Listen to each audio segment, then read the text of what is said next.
कृषि बजट। माननीय अध्यक्ष महोदय, आपकी अनुमति से मैं अब बैठिए। अरे बैठिए, बैठिए।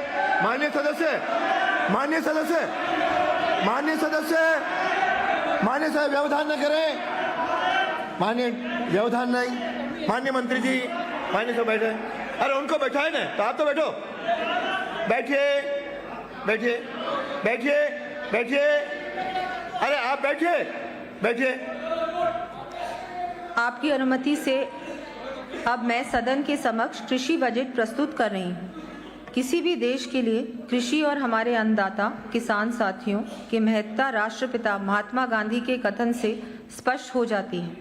There are people in the world so hungry that God cannot appear to them except in the form of bread। अर्थात दुनिया में ऐसे भी लोग हैं जिन्हें भूख के कारण भगवान रोटी के रूप में ही दिखाई देते हैं। हमारी सरकार ने किसान भाइयों को संबल देने व नवीन कृषि तकनीकों के प्रयोग के साथ ही कृषि उत्पादकता में वृद्धि की दृष्टि से सिंचाई व्यवस्था को सुदृढ़ करने की दिशा में भी ठोस कदम उठाए हैं। सिंचाई। अरे बैठिए माननीय सदस्य। अरे माननीय सदस्य, माननीय सदस्य, माननीय सदस्य, माननीय सदस्य, माननीय Dotasra ji, I will name you. Dotasra ji, मैं आपका नाम लूंगा। बैठे। No disturbance. 3 दिन आपका बहस के लिए आसन पाओ पे। अरे आसन पाओ पे बैठिए, बैठिए। आसन पाओ पे बैठिए, बैठिए। आपको माननीय सदस्य, आपको 3 दिन मिलेंगे बहस के लिए। जो कुछ विषय कहना है उसमें कहना। आपने कमिट किया था, डिस्टर्ब नहीं करेंगे। फिर आज बार बार करे हो, यह ठीक नहीं है। बैठिए, बैठिए, बैठिए। अरे बैठिए, अरे बैठिए। माननीय मंत्री जी को पूरा करने दो। माननीय मंत्री जी को पूरा। सिंचाई। सम्मानित सदन को विदित है कि माननीय मुख्यमंत्री श्री भजनलाल जी शर्मा के भागीरथी प्रयासों से प्रारंभ किए गए पूर्वी राजस्थान के लिए जीवनदायिनी राम जल सेतु लिंक परियोजना संशोधित PKC ERCP के कार्य को गति देते हुए 9,416 करोड़ रुपए के कार्यादेश दिए जा चुके हैं।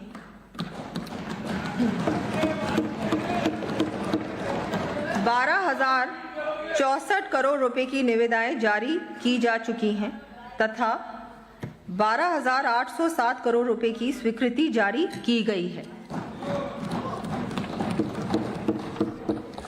इन परियोजनाओं को और बृहद रूप देते हुए अब मैं 9,300 करोड़ रुपए से अधिक की लागत से विभिन्न कार्य करवाए जाने की घोषणा करती हूँ। इन कार्यों की सूची मैं सदन के पटल पर प्रस्तुत कर रही हूँ। प्रदेश में river linking, run of water conservation तथा कैनाल सिस्टम्स के माध्यम से जल प्रबंधन हेतु Rajasthan irrigation water grid commission के अंतर्गत विभिन्न परियोजनाओं के समयबद्ध क्रियान्वयन को सुनिश्चित करने के लिए ERCP कॉर्पोरेशन का उन्नयन कर राजस्थान वाटर ग्रिड कॉर्पोरेशन स्थापित करने की घोषणा करती हूँ। आगामी वर्ष लगभग 4,000 करोड़ रुपए के कार्य इस कॉर्पोरेशन के माध्यम से हाथ में लिए जाएंगे। इनका विवरण मैं सदन के पटल पर प्रस्तुत कर रही हूँ। नो, बीच में नहीं, बीच में नहीं। 3 दिन मिलेंगे तब बोलना, नहीं तो तब भी फिर आपका नाम बोलने में नहीं रखूंगा। You will disturb. चलिए।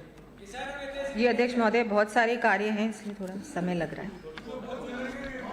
बैठिए। नो।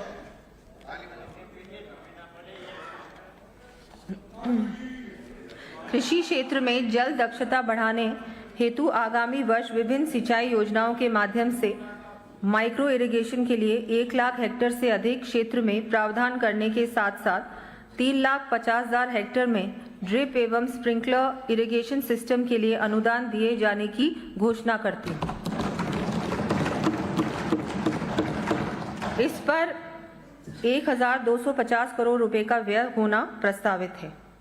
इसी के साथ आगामी वर्ष 50,000 फार्म पॉन्ड्स, 10,000 डिग्गियों, 50,000 सौर पंप संयंत्रों तथा 20,000 किलोमीटर सिंचाई पाइपलाइन के लिए 900 करोड़ रुपए का अनुदान दिए जाने की घोषणा करती हूँ।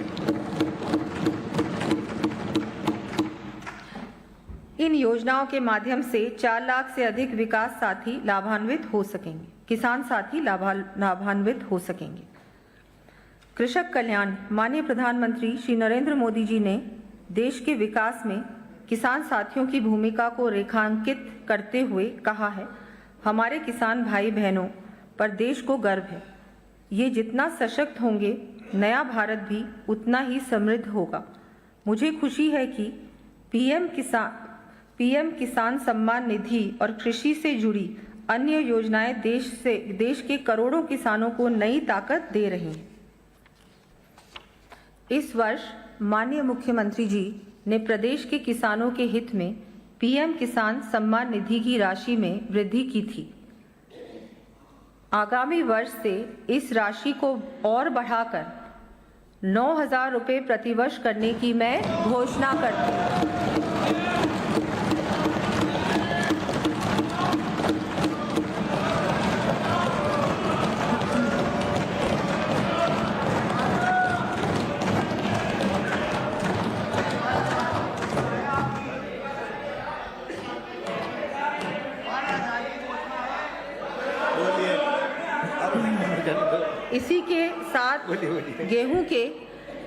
इसी के साथ गेहूं के मिनिमम सपोर्ट प्राइस के ऊपर प्रति क्विंटल बोनस राशि को भी बढ़ाकर 150 रुपये की दर से उपलब्ध करवाने की घोषणा करती हूं।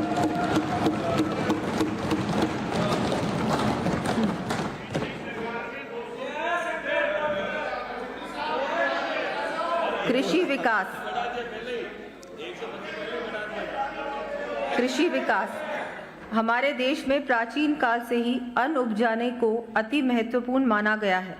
ऋग्वेद के मांडल 4 सूक्त 57 के मंत्र 4 में उल्लेख किया गया है, खेती करने वाले जन उत्तम हल आदि सामग्री, वृषभ और बीजों को इकट्ठा करके खेतों को उत्तम प्रकार से जोतकर उनमें उत्तम अनों को उत्पन्न करें।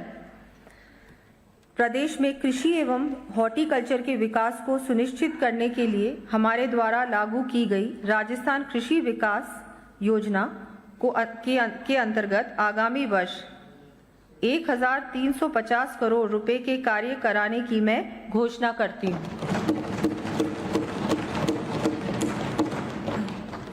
इस योजना के माध्यम से कृषि की नई तकनीकों, कृषि आदान, जैविक खेती एवं क्षमता विकास के कार्य करवाए जाने प्रस्तावित हैं। इन कार्यों की सूची में सदन के पटल पर प्रस्तुत कर रही हूँ।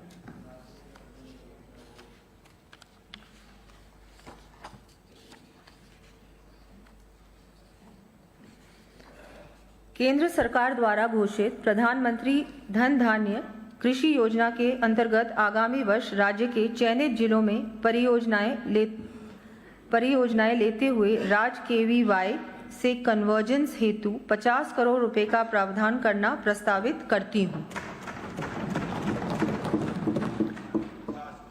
फसलों को नीलगाय, जंगली जानवरों व निराश्रित पशुओं से होने वाले नुकसान से बचाव व रोकथाम के लिए लगभग 75,000 किसानों को 30,000 किलोमीटर लंबाई में तारबंदी हेतु अनुदान दिया जाना प्रस्तावित है।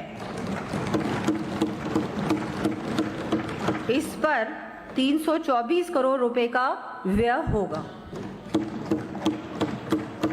आगामी वर्ष 2000 कृषकों को उन्नत तकनीक से green house, poly house, shade net, plastic mulching, low tunnel उपलब्ध करवाने के लिए 225 करोड़ रुपए का अनुदान किए जाने की मैं घोषणा करती हूँ। राजस्थान बाजरा श्री अन्न उत्पादन में देश भर में प्रथम स्थान पर है। श्री अन्न की पोषण क्षमता व उपयोगिता को ध्यान में रखते हुए मिड डे मील कार्यक्रम तथा माँ बाड़ी केंद्रों में पायलट बेसिस पर श्री अन्न आधारित उत्पाद इंट्रोड्यूस किए जाएंगे।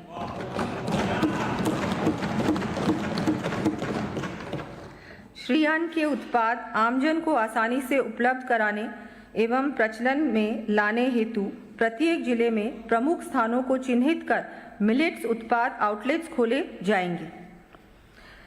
राज्य में नमो ड्रोन दीदी योजना एवं कस्टम हायरिंग सेंटर्स पर उपलब्ध ड्रोन्स के माध्यम से आगामी वर्ष 1 लाख हेक्टेयर में नैनो यूरिया एवं नैनो DAP का छिड़काव करने के लिए 2,500 रुपये प्रति हेक्टेयर अनुदान दिए जाने की मैं घोषणा करती हूँ।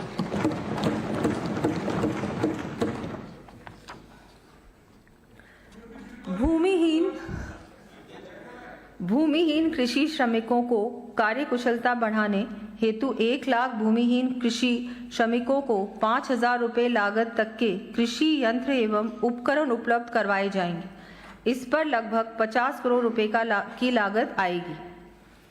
किसानों की क्षमता वृद्धि, कृषि एवं संबद्ध क्षेत्रों में आधुनिक तकनीकों के उपयोग हेतु प्रेरित करने के उद्देश्य से नॉलेज एनहांसमेंट प्रोग्राम के अंतर्गत आगामी वर्ष फार्मर प्रोड्यूसर ऑर्गेनाइजेशंस FPOs के 100 सदस्य कृषकों को इजराइल सहित अन्य देशों में तथा 5,000 कृषकों को राज्य से बाहर भ्रमण प्रशिक्षण हेतु भेजा जाना प्रस्तावित है। इसके साथ ही आगामी वर्ष global Rajasthan agri tech meet का आयोजन किया जाना प्रस्तावित है। कृषि विपणन एवं सहकारिता, जैसा कि माननीय सदस्यगण को विदित है कि कृषकों को और अधिक संबल देने की दृष्टि से माननीय प्रधानमंत्री जी द्वारा किसान क्रेडिट कार्ड्स की सीमा 3 लाख रुपए से बढ़ाकर 5 लाख रुपए कर दी गई है। इसी क्रम में ब्याज मुक्त अल्पकालीन फसली ऋण वितरण के लक्ष्य में वृद्धि करते हुए मैं आगामी वर्ष 35 लाख से अधिक किसान साथियों को 25,000 करोड़ रुपए के ऋण वितरित किए जाने की घोषणा करती हूँ।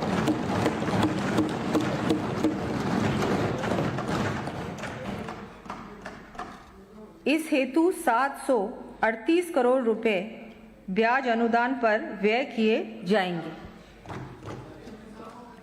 हमारे द्वारा प्रारंभ की गई गोपाल क्रेडिट कार्ड योजना के अंतर्गत आगामी वर्ष संख्या बढ़ाकर 2,50,000 गोपालक परिवारों को ब्याज मुक्त ऋण उपलब्ध करवाए जाने की घोषणा करती हूँ। इस पर 150 करोड़ रुपए का अनुदान दिया जाना प्रस्तावित है। दीर्घकालीन सहकारी कृषि एवं नॉन फार्मिंग सेक्टर्स हेतु 400 करोड़ रुपए के ऋण पर 5% ब्याज अनुदान दिए जाने की घोषणा करती हूँ। वर्ष 2025 UN international year of cooperatives के रूप में मनाया जा रहा है। किसानों को संबल प्रदान करने में ग्राम सेवा सहकारी समितियों की भूमिका के दृष्टिगत आगामी 2 वर्षों में शेष रहे 2,500 से अधिक ग्राम पंचायत मुख्यालयों पर GSS स्थापित करने की मैं घोषणा करती हूँ।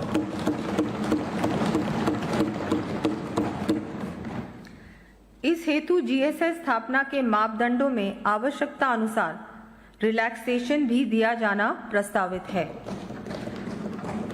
इसके साथ ही नवीन स्थापित 8 जिलों में क्रय विक्रय सहकारी संघों की स्थापना भी की जानी प्रस्तावित है। प्रदेश में कृषि मंडियों का विस्तार करने, ग्राम सेवा सहकारी समितियों, क्रय विक्रय सहकारी समितियों में भंडारण क्षमता विकसित करने तथा अन्य आधारभूत सुविधाएं विकसित किए जाने की दृष्टि से विभिन्न कार्य करवाए जाएंगे। इन कार्यों की सूची मैं सदन के पटल पर प्रस्तुत कर रही हूं।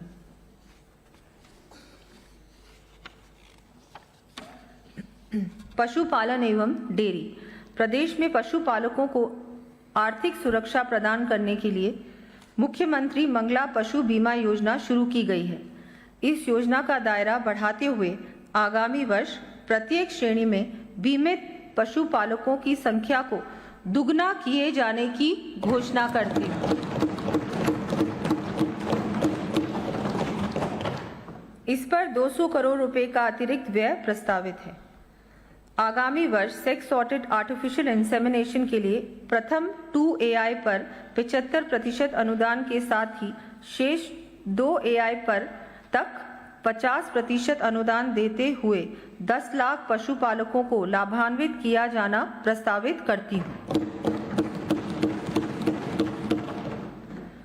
वर्तमान में पशुधन निःशुल्क आरोग्य योजना के अंतर्गत निःशुल्क उपलब्ध करवाए जा रहे औषधियों व टीकों की संख्या को 138 से बढ़ाकर 200 किए जाने की घोषणा करती हूँ।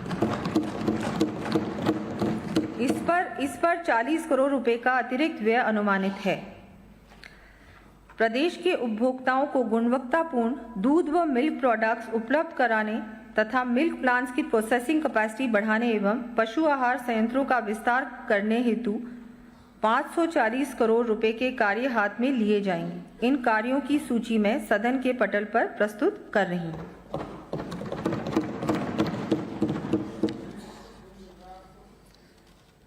मुख्यमंत्री दुग्ध उत्पादक संबल योजना के तहत दुग्ध संग्रहण लक्ष्य को बढ़ाकर 13,000 लाख लीटर किया जाना प्रस्तावित है। साथ ही 1,000 नवीन सहकारी समितियों संग्रहण केंद्रों की स्थापना की जाएगी। प्रदेश में संचालित गौशालाओं तथा नंदीशालाओं हेतु प्रति पशु दय अनुदान को आगामी वर्ष 15% बढ़ाकर 50 रुपये प्रतिशत किए जाने की मैं घोषणा करती हूँ।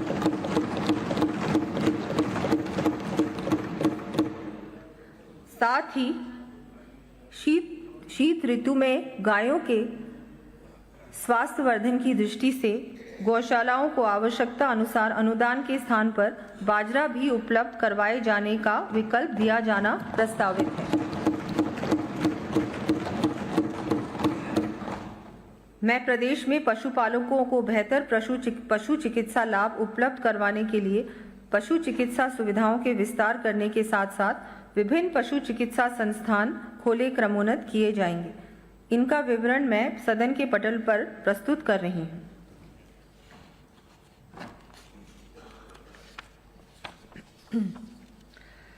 पशुपालकों को पशु चिकित्सा व पशुपालन विभाग की विभिन्न योजनाओं का लाभ दिलवाने हेतु 100 पशु चिकित्सा अधिकारियों व 1000 पशुधन निरीक्षकों की भर्ती की जाने की घोषणा करती हूँ।